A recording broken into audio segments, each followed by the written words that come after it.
Meu nome é Jeremias Pinhaton, estou aqui de volta agora com o vídeo número 3, dando sequência à história do Pietro Tabacchi, o tirolês trentino, que tentou fundar a colônia Nova Trento, que fracassou nessa tentativa, dando sequência a essa história, e que foi muito importante para a história da imigração italiana, tanto no Espírito Santo, quanto no Brasil, quanto na nossa região de Aracruz, Fundão, Ibiraçu e Jondé.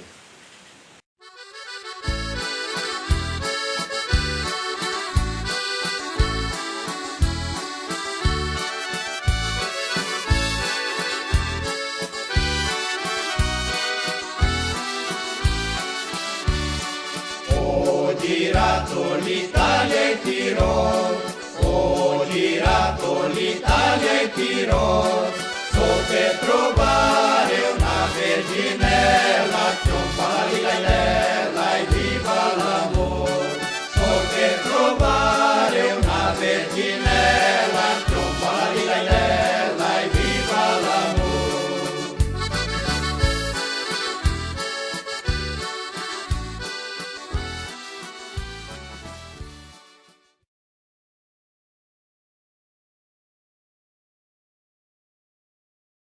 Com o fracasso da colônia Nova Trento, que o Tabacchi queria instalar, com a dispersão dos imigrantes, o que houve? Restou ao Tabacchi o prejuízo.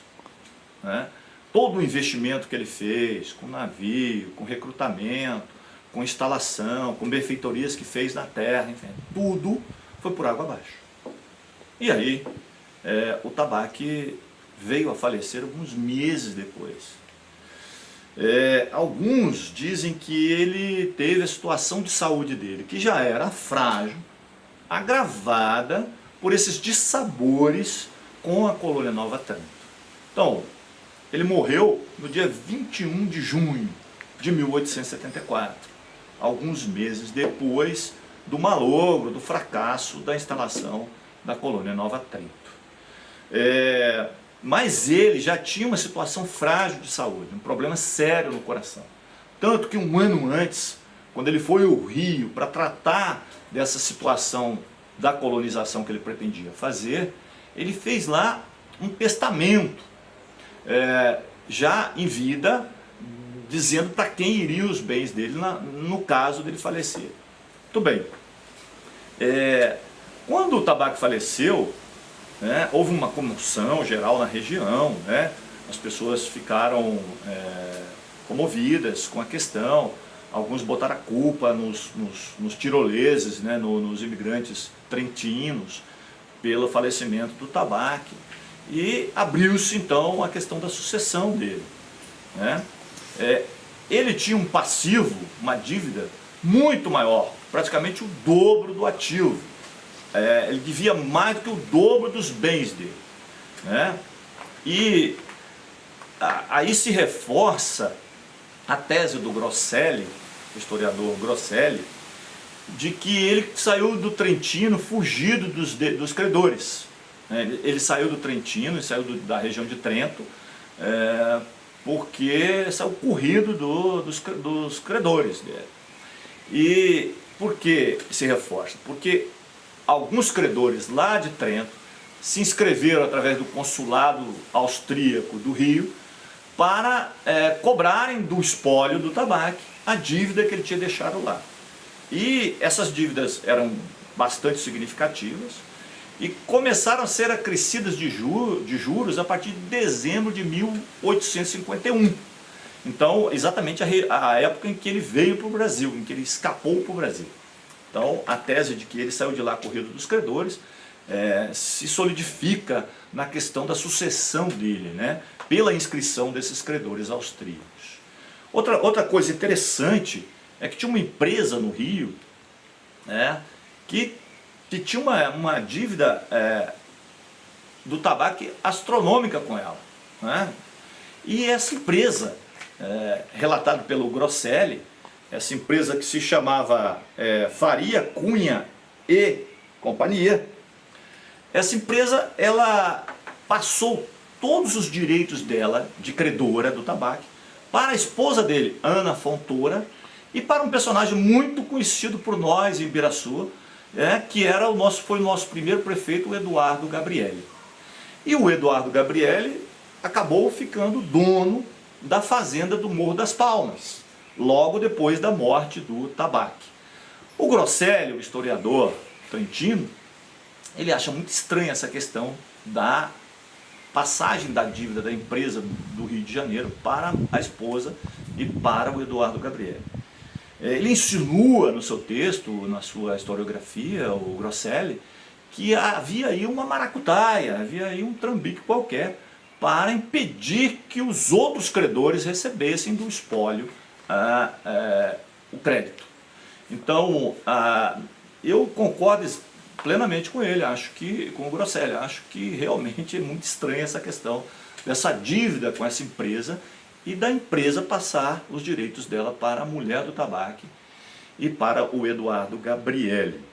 Aliás, muito interessante também é que o tabaco casou-se com a Ana Fontoura, casou-se de verdade, ele vivia maritalmente com ela, mas ele casou-se no leito de morte, na presença, inclusive, do padre Dom Martinelli. Domênico Martinelli era o padre e ele casou-se na presença do padre com a Ana Fontoura. É um moribundo ou um morto já, que se casou, com a esposa que não era legalizada, que num casamento, uma relação que não era legalizada. Nós vamos ver esse caso se repetir lá na história de Ibiraçu, no ano de 1895, com o Cesare Guidetti e a viúva Musso, a Jacinta Musso, que se casaram também, segundo relatos, já após a morte do Guidetti. Então, esse é um fato pitoresco que aconteceu também com o tabaco. Bom, então, esse malogro da colônia Nova Trento é um fato histórico muito importante para a nossa região, não só para a nossa região, para o Brasil inteiro e para a história da imigração italiana no Brasil inteiro. Por quê? Porque a partir desse malogro é que começa a vir, desse fracasso, é que começam a vir levas e mais levas de italianos para todo o Brasil. No ano seguinte, em 1875, já vieram no navio Rivadavia, já vieram um monte de trentinos, um grande número de trentinos que se instalaram onde hoje é Santa Teresa, quer dizer, um ano depois. Inclusive, alguns desses que escaparam da colônia Nova Trento de tabaco foram para a colônia Santa Leopoldina e ajudaram a fundar a cidade de Santa Teresa, que na época chamava Timbuí. Então, no ano seguinte, começou realmente a vir sistematicamente os imigrantes italianos para o Brasil, especialmente para o Espírito Santo, que é a nossa região. Outro livro importante na historiografia da nossa região é um livro recente,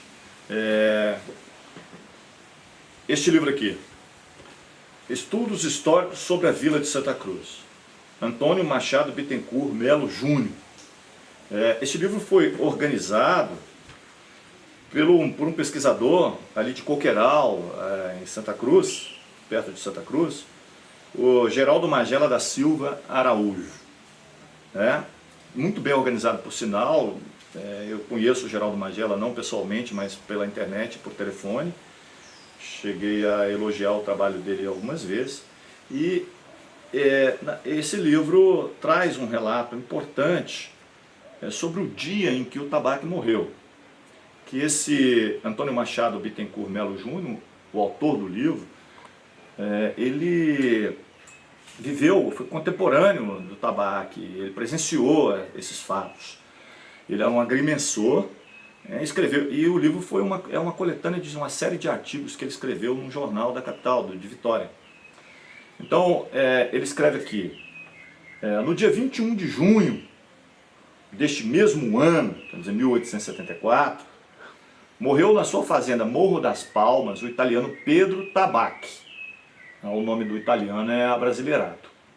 Foi um golpe cruento que sofreu a população de Santa Cruz, pois Tabaque era um desses homens que, não obstante ter atingido uma boa posição social, desviando-se da órbita do pedantismo, por onde giram os nossos maiores, sempre soube acatar a amizade de todos, desde o pequeno até o grande.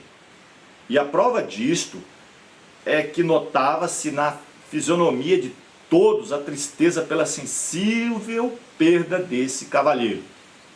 No humilde cemitério de Santa Cruz, jazem os seus restos mortais, sob um mármore em que está gravado o nome Pedro Tabaque. Então, esse relato dá essa dubiedade dessa personalidade do Tabaque, né? Alguns, como o Biar, que conviveu com ele naquele longínquo ano de 1858, no meio da selva lá, diz que ele era um crápula, né? Que ele era uma pessoa ruim, que era um espírito malevolente, como dizia o Biar. Por outro lado, esse Bittencourt, do livro que eu acabei de mostrar para vocês, diz que ele era uma pessoa muito boa, uma pessoa muito gente boa, e que a comunidade ficou muito sentida com a morte dele. Enfim, esse caráter dúbio sempre acompanha a personagem Tabaque na nossa história, na historiografia da nossa região ali de Aracruz, Ibiraçu, Fundão e João Novo.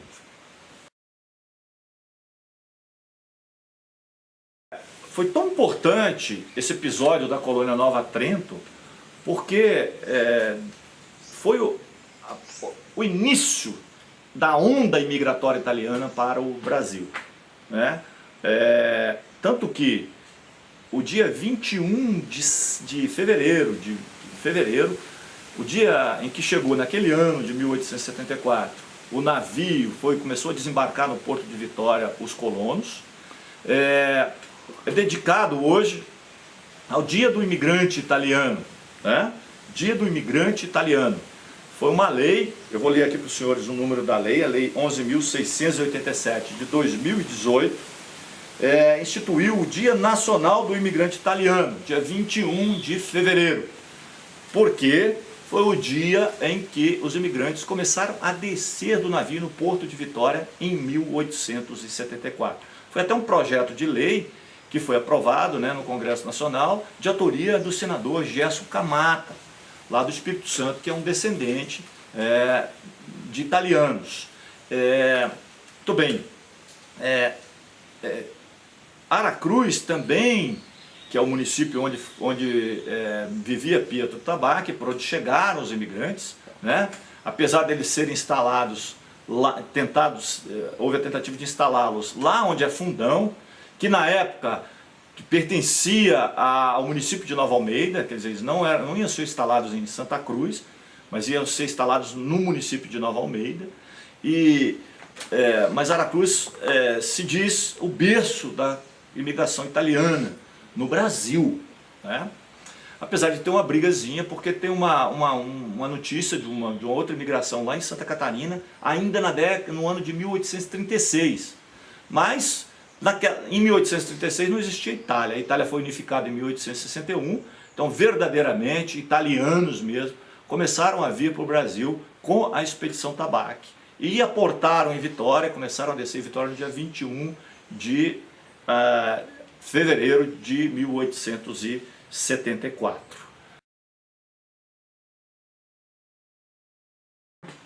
Essa coisa de ser dúbio, o caráter, a personalidade do Tabaque, fez criar também um mito, uma lenda em torno do nome do Tabaque.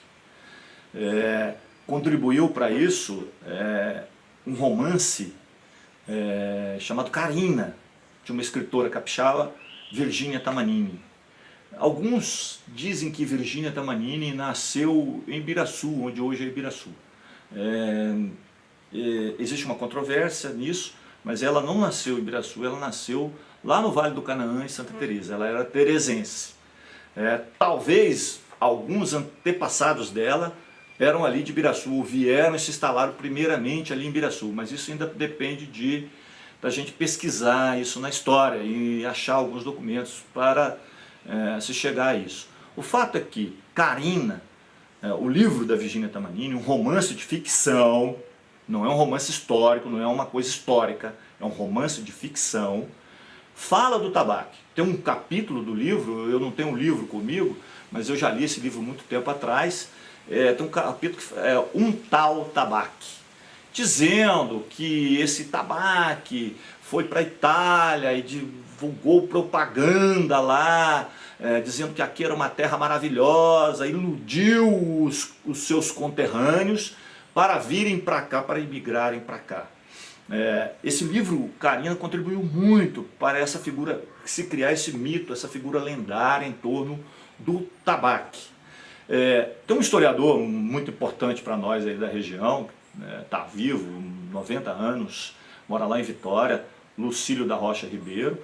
Ele diz que criou-se esse mito, essa lenda em torno do tabaco, e que alguns imigrantes italianos mesmo, que vieram para o Brasil e que chegaram aqui muito depois da morte do tabaco, que quando eram entrevistados diziam que foram trazidos para cá pelo tabaco. Então tem muita história, muito mito, muita lenda com relação ao Pietro Tabacchi. Eu aconselho aqueles que tiverem acesso, que puderem, ler o livro da Carina, que é um romance muito agradável, se lê com muita tranquilidade, uma história muito bonita, que se passa no seio da imigração italiana e que também fala do tabaco, e é um livro muito interessante que todos deveriam ler.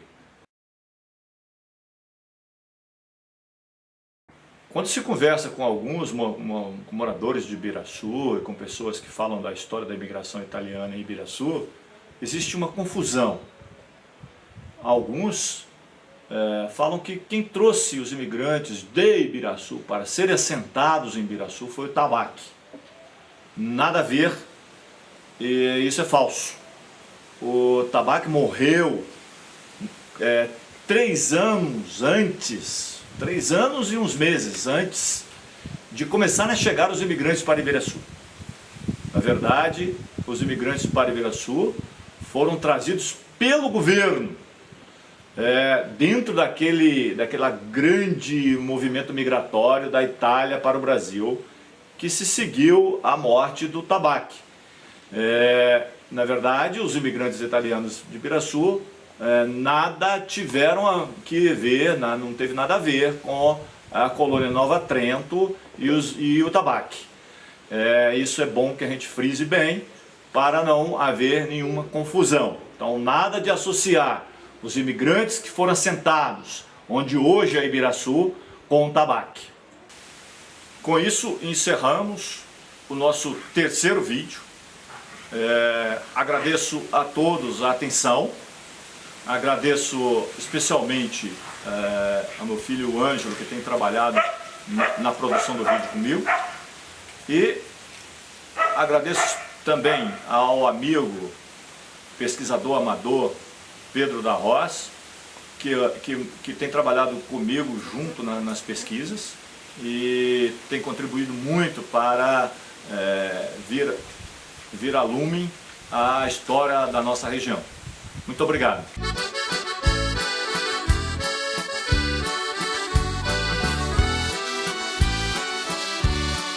I tirolesi son bravi soldati, i tirolesi son bravi soldati, tutte le notte del sentinella, trionfa la ridella e viva l'amore.